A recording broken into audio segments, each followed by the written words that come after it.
Hi, my name is Muhammad Afiq, and I'm the crew leader of Crew 17.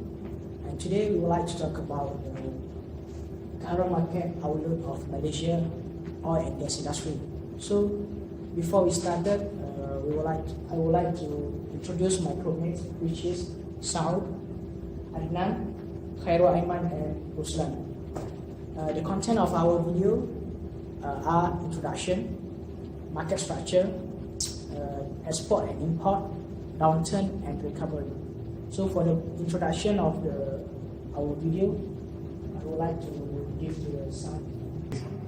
Hi, my name is Saud. I'm going to do the introduction for my part for the current market outlook, Malaysia and oil and gas industry. Actually, first of all, Malaysia has a vibrant oil and gas industries, such as the Petronas. Petronas actually is one of the biggest company in Malaysia.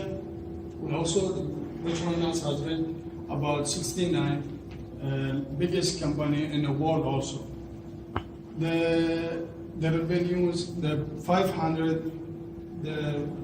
Fortune 500 list for Petronas is reached in 2014 about 100 million point seven revenues, and the total assists about 169 billions dollars. Petronas actually represented about 30% of the Malaysia revenues. Also, there are many companies are representing the government revenues, such as ExxonMobil, Shell, Schlumberger, and so on. Actually, these are major companies in Malaysia are represented 40% of Malaysia, such as Petronas is represented only 30% of revenues. There are many activities there are 3,500 activities done by these companies, such as the operations, drilling, services, and productions. Today I would like to talk about the market structure. The oil and gas industry in Malaysia is actually fully controlled by Petronas under the framework of the PDA 1974, which is Petroleum Development Act 1974. The Malaysian government was given right to the Petronas to explore, to develop, to produce the petroleum resources in Malaysia. Under this act, is actually to ensure that the exploration, the production, and the development of Malaysian nation's Malaysia resources. And it's also to ensure that the sustainability of the petrol industry. Besides, it's also to add in the values in the petroleum resources and to encourage local participation in the petroleum industry. So, other than that, the oil price industry or petrol price market in Malaysia is fully controlled by the Ministry of Domestic Trade and Consumer Affairs, which is started in 2017. For example, our Malaysian government has allocated the budget, we call it as a subsidy, every year for the Malaysian citizen to experience more cheaper price. And for the ceiling price of the RON 95, as you can see, the ceiling price of RON 95 nowadays is around 2 ringgit and 8 cents. And this mechanism is actually being introduced and implemented by our government with a weekly price float mechanism. So every week the price will be announced by the government. That's all. And today I'm going to talk about export and import of oil in Malaysia.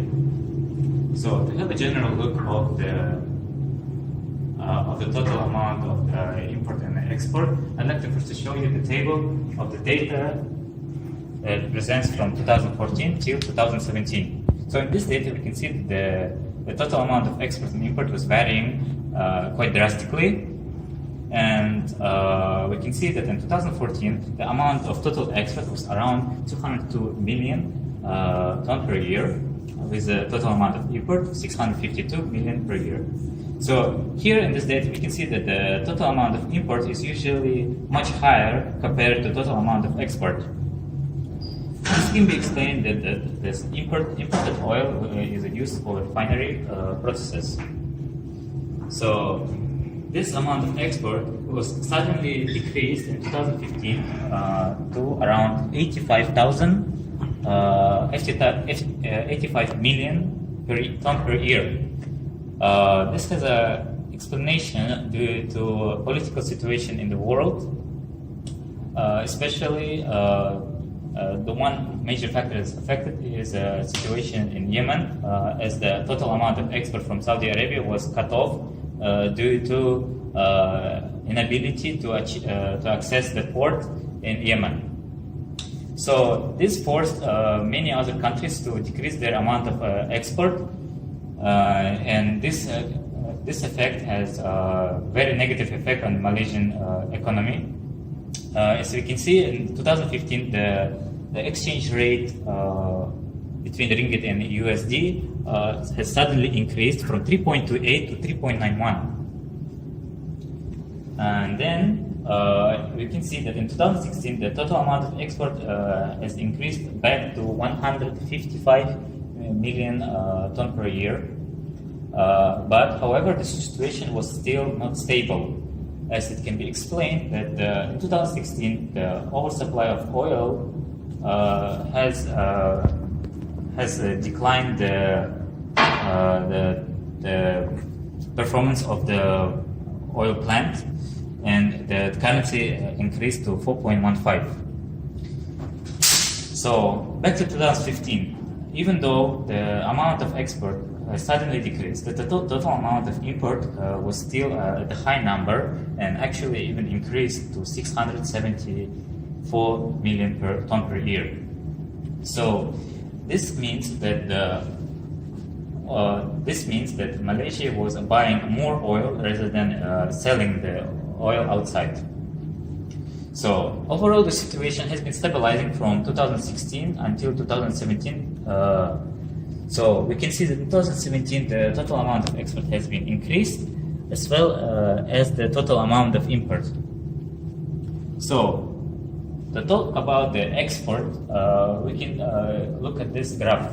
In this graph, you can see that the total amount of export has been distributed accordingly to different countries. So here in blue color, in a dark blue color, we can see this is India. Red, orange.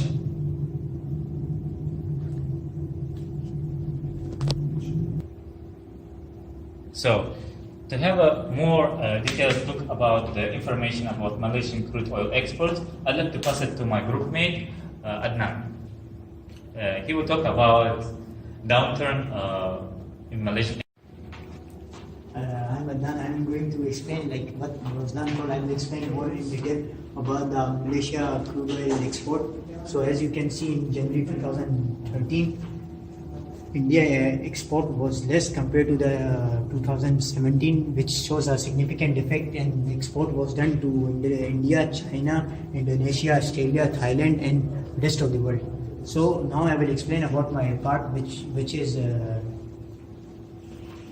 downturn of the oil and gas industry. Now I'm going to talk about my part, which is downturn of the oil and gas industry. As you know, the gross domestic production of the oil decreases due to the decrease in the oil price in 2014. So the further decrease in 2016 was due to the huge oversupply of the oil around the world. So while at the same time the gas production was also continued to decline. So downstream has a significant effect on the oil and gas plant.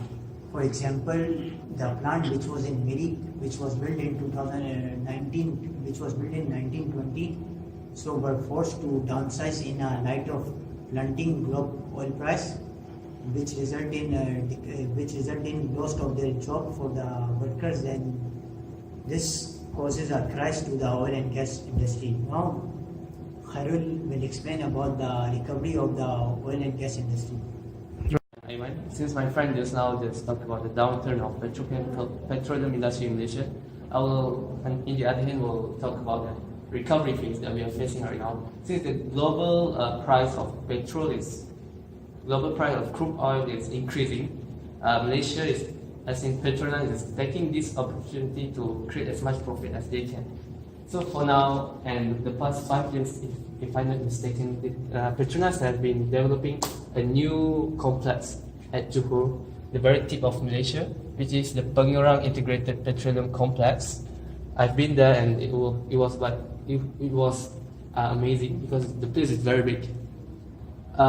This place is actually under construction, and it faces a problem of insufficient investment, and Petronas is doing everything to make this happen.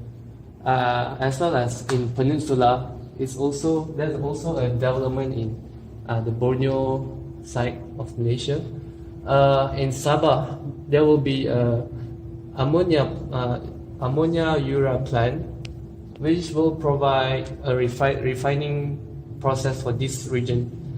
Unfortunately, this side of refinery is only produced for exports for petrol. It doesn't being utilized for locals. So this is what the locals are complaining for now. And the other side they are planning and trying to develop is in Miri, which is actually already established.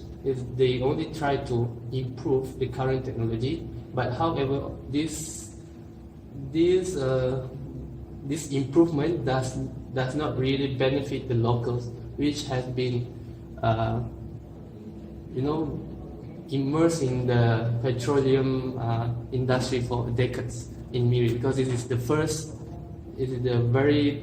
very starting place of petroleum in Malaysia. So as a conclusion for our presentation here, it can be seen that Malaysia petroleum industry is going back since the oil price is coming. Together with all the job opportunities, it can be delivered from this upturn. So we hope that the trend will goes on for the benefits of all nations.